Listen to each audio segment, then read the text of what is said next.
Microphone check. This is the Social Prophet. And I'm testing out the guest microphone. You know, trying to figure out if I sit back, how much better it will be. But now I'm up close. Is that too loud? Or what about if I kind of lean back? Am I going to have to yell at them and say, hey, dude, you better speak up so people can hear you, dude? I don't know. Think about it, dude. Let's just take a moment and think about this fucking cat. You know, she shits on the rug.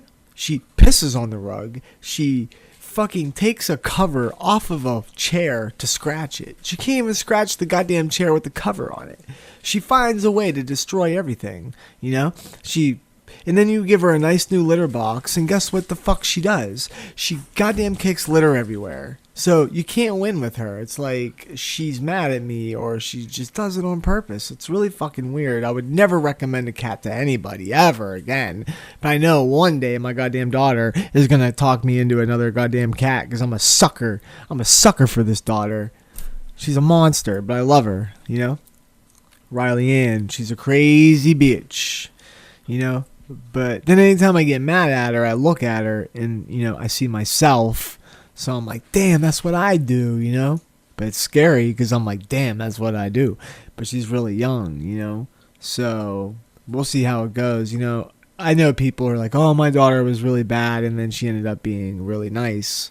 So it could go either way. She might be like, oh, man, remember when Riley was young and we were like, she was so bad. Thank God she really ended up more like Kirby, you know? But, I mean, Kirby has her faults too. I mean, it's not like if she ended up Kirby, it could be a whole chain of events to a whole nother thing, you know? So who knows really what's going to happen, you know? And if we have a son, we could have two goddamn Rileys, you know?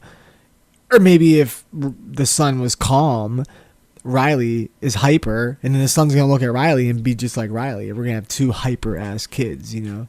But at the end of the day, Riley's funny and she's a good person. She looks like a good person, you know, and she's surrounded by good people.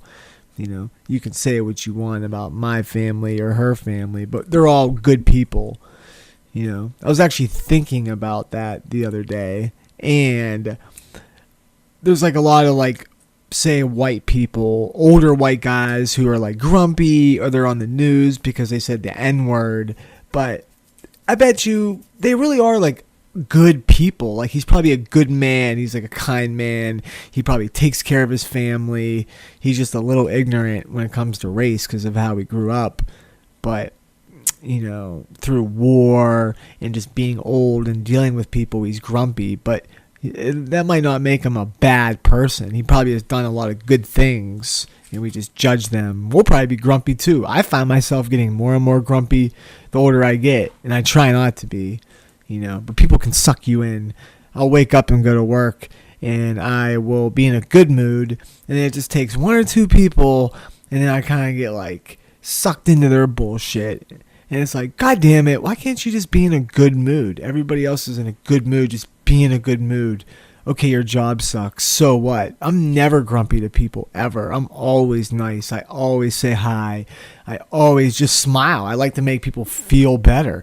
When I walk into their stupid, shitty, cold, boring, fluorescent light office, I'm like, hey, good morning. I'll be like, happy Tuesday. You know, it's like a Tuesday. Who gives a shit about Tuesday? But I'm like, happy Tuesday. They're like, oh, hey, Jason. Hey, how you doing? And then, like, I show them pictures, and I spark up a little conversation. And then everybody's in a good mood, you know? It's like, yay, Jason's here. Talk, talk, talk. Pictures. Oh, Riley's so cute. It's a nice day out. Can't wait for the weekend. And I leave, and they probably go right back to their bullshit. But I just don't know why people can't just keep that same energy. That's what Luke's always talking about. Like, it's really not that hard for all of us to get along. Like, Luke is nice to people all day long. Like, why can't we all just be nice to people all day long? It's really not that hard, you know?